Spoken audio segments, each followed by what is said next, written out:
In the spring of 2016, when I was 18 years old, I was diagnosed with depression.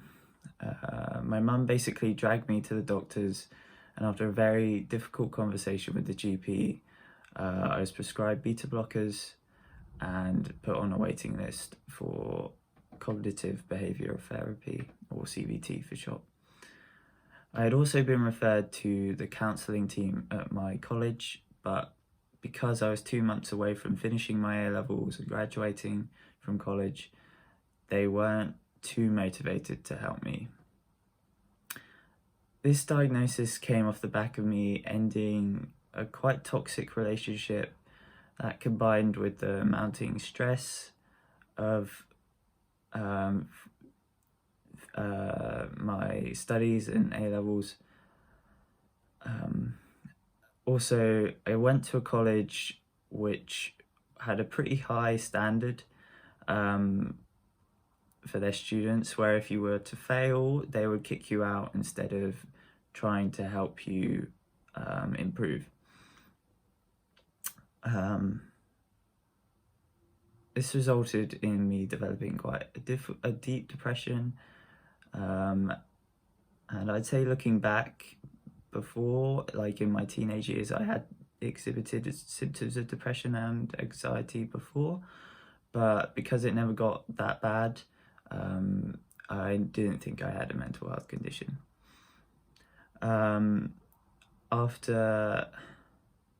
I finished my exams, I decided to take a year out because I didn't do very well in my results. I didn't get into my first choice of university, and I was still on the waiting list for CBT, so it kind of made sense.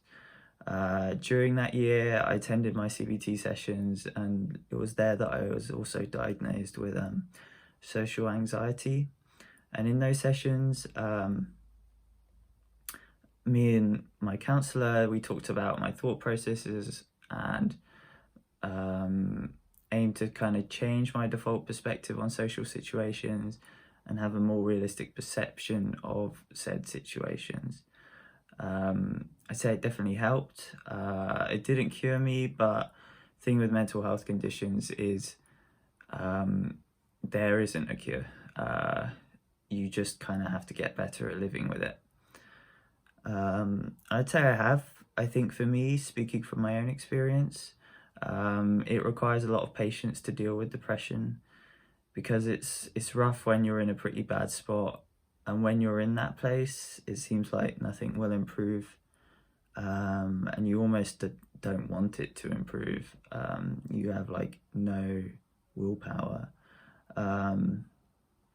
It's a very gradual and slow process getting back to normal and have a healthier rhythm, but like if you do have the energy to ride it out, it definitely, usually it gets better. The idea for this video has been on my mind for a while now. I've often noticed that when I talk about my mental health with others, it often has mixed results. Sometimes it can be really productive and encouraging, but on the flip side of that, there's been times where it's been really awkward and mood killing, and like I've come away from it feeling like a massive idiot. And so I wanted to make this video kind of to share what I've experienced, but also get opinions from others and you guys, in the hopes of like learning a bit more about mental health together and how it affects different people. I want to specify that this video is mainly focusing on talking about mental health with others, such as friends or family, and as well as talking about things that kind of might hinder us from sharing how we really feel, as well as things we can do to kind of help improve that communication. So yeah, many of you probably already know about the survey and took part in it yourselves.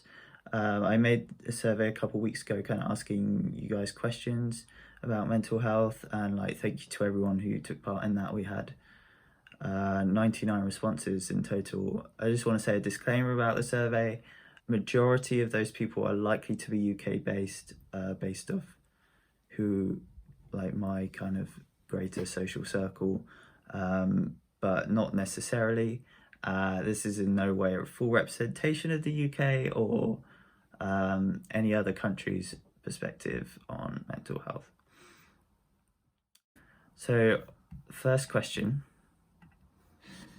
how old are you? This was kind of just to get an idea of what the main demographics were participating in the survey, and like kind of highlight potential selection bias if there is any. The largest group was 18 to 25, which, seeing as that's my age group and most of my friends are that age, that kind of makes sense.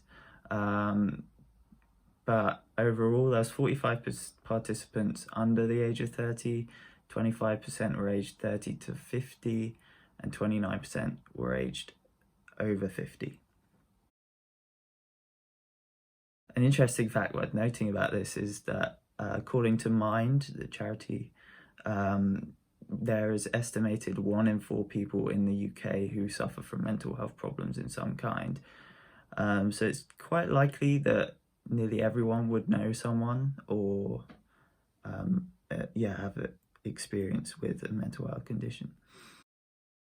Moving on to the third question.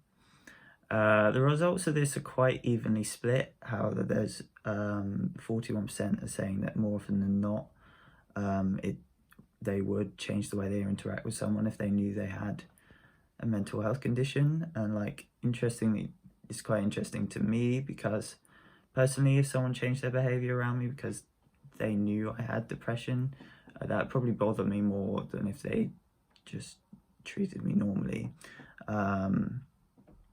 But like, that's probably not the case for everyone. And like, there's a bit of room for interpretation in this question, and like different scenarios would affect the answer definitely, because like, for example, if you knew your friend is having a hard time, like your concern for them would very probably like result in how you would have an effect on how you approach them and what you say to them. On question 4, results are quite in the middle, with slight positive skew. People slightly more okay with talking about their own mental health than being a bit uncomfortable, but it is kind of in the middle. And I mean, you would never have a fully overwhelming majority for this answer, so yeah. Off the back of that, on question 5, interestingly, people are more okay with talking about other people's mental health, with 70% saying they're at least somewhat comfortable or very comfortable with discussing it. And the idea of hero complex you might have heard kind of thrown around might come into this, is that we often tend to like care about our friends or family's well-being over our own. We tend to not think about ourselves as much if something's wrong with friends and family, for example. Question 6, quite an interesting one. As you can see, close friends had kind of a very overwhelming majority. 88% said that they would discuss their mental health with their close friends, with mental health professionals being second highest with 66%. Interestingly, immediate family such as siblings, parents, or extended family all received less than 50%. And like, I think there's a few reasons behind that. Like, for example, someone might have an unstable home environment, or they don't want to worry those who they're closest to. There's also the possibility that if people have known you to be a certain way for so long, and like maybe mental health isn't discussed very often in a home environment, people might not take it as seriously because they're not used to discussing it and it hasn't been brought up before. Personally, I'd say I'm most comfortable discussing mental health with my closest friends, because like being similar aged and like similar stage in life kind of like helps like relate to each other and discuss kind of honestly and understandingly, if that makes sense. Moving on to the second kind of part of that, on question 7, who people are most comfortable talking with. It's very close between close friends and spouse, and I reckon the reasons for these results is probably due to the age demographics who answered this question. Younger people kind of tend to meet up with friends a lot more and are likely aren't going to be in long-term committed relationships. But maybe slightly older people are more likely to be in those relationships, and like if they're your partner, your long-term partner, they're probably the person you trust the most in the world. Like, so yeah, that does make a lot of sense. Interestingly, medical professionals got 16%, as opposed to in the previous question where they got 66%. And I guess that's maybe due to the fact that while people are kind of comfortable with the idea of talking with a therapist, majority of people probably don't talk to a therapist, and so it's or a medical professional, and so like there's any number of reasons for that. Most people probably don't feel like they need to, so that's probably why. Moving on to questions 10 and 11, we skipped a couple. These questions took quite a while for me to kind of analyze and think about the best way to present them, as it was like a written answer question, and like while it is anonymous, some of the responses were quite personal, and like I could tell some people were definitely speaking from experience, and like I didn't want to like publicly share any of those answers. What I've done is I've kind of like taken the general gist of the answers and like put them into a graph of like what came up, or like ordering from like most common to least common, and yeah, and you can see that here in this graph. Embarrassment, shame, or like seeming weak came up the most, and that's quite understandable. It's not something often talked about, mental health, so, and it's quite a personal thing to talk about. You kind of have to put yourself in quite a vulnerable position, so yeah, it's not an easy thing to do, so it's kind of understandable. That's the most common reason. Judgment and fear of future bias also came up quite a lot, and I know a lot of people in their responses said that they've experienced judgment in like the past as a result of talking about their mental health, which yeah, is quite sad to hear, and as it's happened to me. I think it happens sadly quite often, and that might be due to a lot like uneducation, or like people don't really know what to say. But if like you feel like that happens quite consistently, like your friends are consistently quite dismissive, then I would maybe consider trying to distance yourself from those people, because it could be that they're contributing to your negative mental health, and maybe in the long term you might see more positive change for that. But yeah, as I say, I don't really know. Everyone's situations are kind of different. The fear of being burdened also came up quite a lot, and yeah, that probably ties to the hero complex and the mindset of not wanting to worry others. Perhaps like being someone who's frequently relied upon themselves, they kind of have to be the strong one. But ultimately, saying that, I think it's important to remember that just because maybe your friends or family don't think it's important, doesn't mean it's not important. There's always going to be like someone having a harder time than you, but like that doesn't change the fact that you're still having a tough time. Like it doesn't invalidate your emotions. So I think that's definitely something that shouldn't be forgotten. Moving on to the 11th question, like methods that make talking about mental health easier. Most popular answer, understandably, is having someone who's a good listener, who you can trust. Is like, it definitely helps in opening up. Like it definitely helps if you know you're not going to be judged, and like the person genuinely cares about you. Interestingly, sharing or reciprocity came up quite a lot. Like, and that definitely makes sense. It's nice to know that you're not alone in feeling the way that you do, and like if there's the relatability there, yeah, it's definitely reassuring. I think it's important to make sure it's not the same as problem solving. Problem solving is kind of bit counterproductive.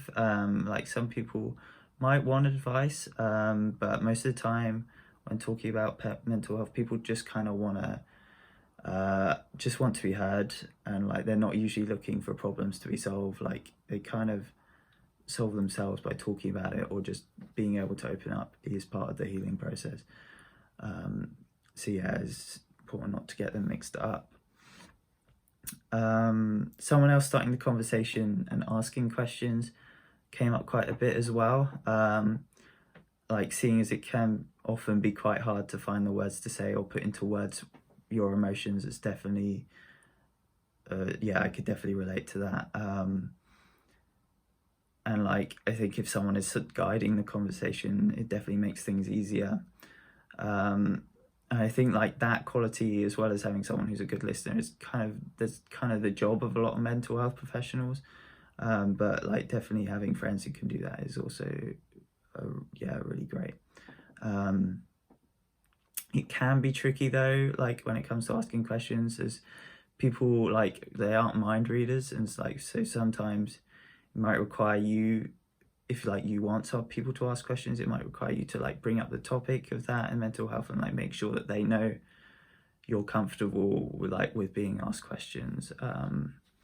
But like I would say that if you suspect your friend might be having like a hard time, they probably wouldn't be offended if you asked them how they're doing. So yeah, one other thing I wanted to mention related to this question was that having an activity or a secondary focus can help.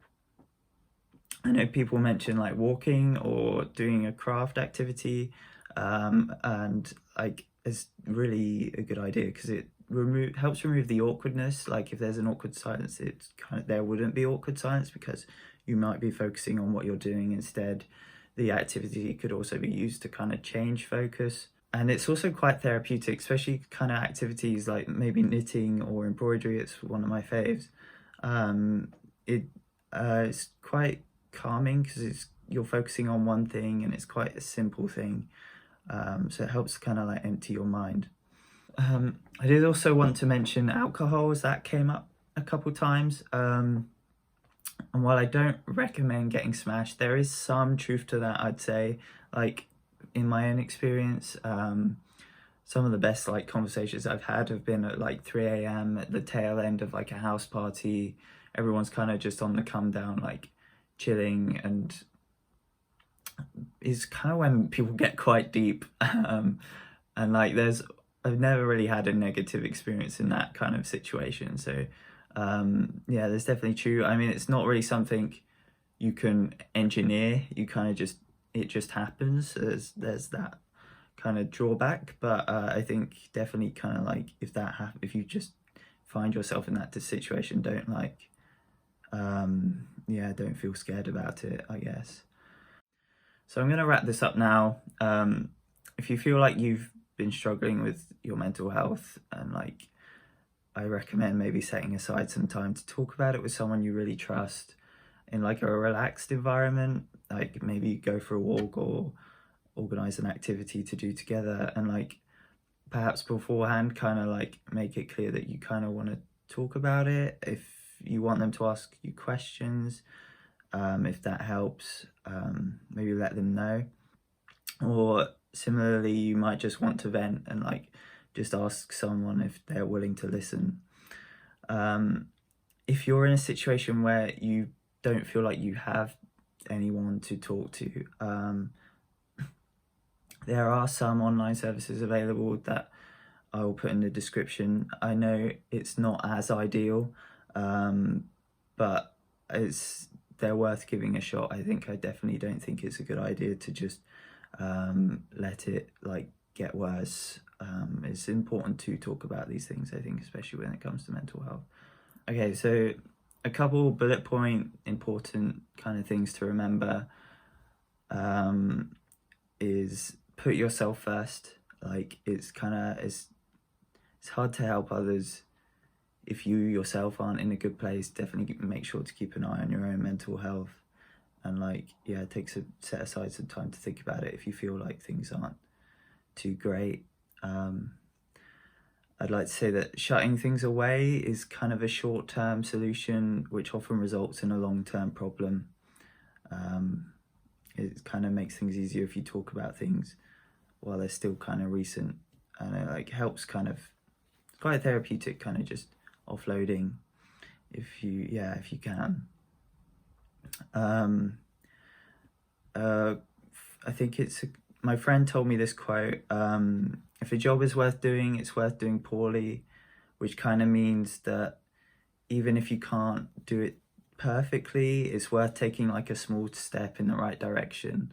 And so like, it's better than trying a little bit than not trying at all. So yeah, and finally, it definitely kind of helps to find like a hobby or an activity that helps you relax. For me, that's embroidery, but like it could be art or poetry, like sports, yeah, whatever works for you to, yeah, just to help relax your mind.